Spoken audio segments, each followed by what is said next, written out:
My name's Jonathan, and I work the closing shift at a small dive bar on the quieter side of town. The place is nothing fancy, just a dimly lit spot right off the highway, with a back entrance that opens into the general town. The regulars know each other by name, and the jukebox has been playing the same classic rock songs for years. Most of our customers are locals, truckers passing through, and the occasional lost tourist looking for a stiff drink. I don't mind it though. The routine is predictable, the tips are decent, and I've learned how to handle the usual bar crowd, the talkers, the flirters, the quiet drinkers, and the ones who just want to be left alone. Weekends are hectic, but during the week I work alone. No barback, no coworkers, just me. It's quieter, sure, but sometimes I miss the company. It was a Tuesday night, just after 1 a.m. when he walked in. I noticed him immediately. He was in his late 40s, clean-cut and well-groomed. Not the kind of guy you'd expect in a place like this. He wore a black turtleneck under a black trench coat, casual but expensive. He had this aura of sophistication, like someone who didn't need to flaunt his wealth. He glanced around slowly before walking straight to the bar and taking a seat. When I approached, he ordered something top shelf without hesitation. As I poured his drink, he asked if I liked working here. I told him I did, and we made small talk. He seemed like a stand-up guy, friendly, almost fatherly. But then he asked me something that caught me off guard. Ever thought about doing something bigger? I brushed off his question with a joke, but he didn't laugh. Instead, he asked me what time I got off. That's when I realized this wasn't just small talk. I gave him a vague answer and busied myself wiping down the counter. He didn't press. He just smiled, drained his drink, and left a crisp $100 bill on the bar. No words, no goodbyes, just that smile. I didn't know what to make of it. He wasn't creepy exactly, but something about him felt off. I figured I'd never see him again. I was wrong.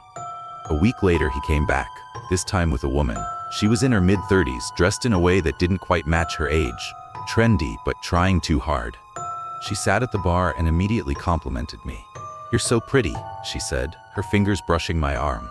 I thanked her, but something about her felt calculated. The man didn't say a word. She asked me how long I'd been working there, how old I was, and other small talk questions. But it didn't feel like small talk. It felt like an interview. Then she leaned in and told me she ran an exclusive event club. She said I'd make $10,000 in a weekend. I laughed it off, but she kept pushing. "You should step outside," she said. "There's someone who can explain it better." That's when I knew something was very wrong. A few nights later, after closing, I saw the car. It was parked across the street, engine off, just sitting there. I tried to tell myself it was nothing, but the feeling of being watched crawled over my skin like static. As I walked to my car, I kept my head down, my keys clutched tight. When I pulled out of the lot, the car followed. Every turn I made, it was still there. I started to panic. I took random turns, but it stayed on my tail. Finally, I pulled into the parking lot of a police station. The second I did, the car sped off. I sat there, gripping the wheel, my knuckles white. I knew it wasn't over. It was a slow weeknight when she came back. The woman. I texted my boss immediately. She sat at the bar, her hands folded neatly, and ordered an old-fashioned. I poured the drink, trying to stall her until my boss arrived. Then I heard it, the soft click of the front door shutting. I turned around, and she was gone. Through the glass, I saw a black van idling outside. My stomach dropped. I locked the door, but then I heard banging from the back. Someone was trying to get in. I grabbed a metal shaker, dialed 911, and braced myself. Just as I thought about making a run for it, headlights pulled into the lot. It was my boss. The banging stopped and the van sped off. I've never been so relieved or so terrified. The police reviewed the security footage. It was worse than I imagined. Just before the woman left, the cameras captured two masked figures crouching near the front door, waiting. There was another person in the back, banging on the door, trying to flush me out.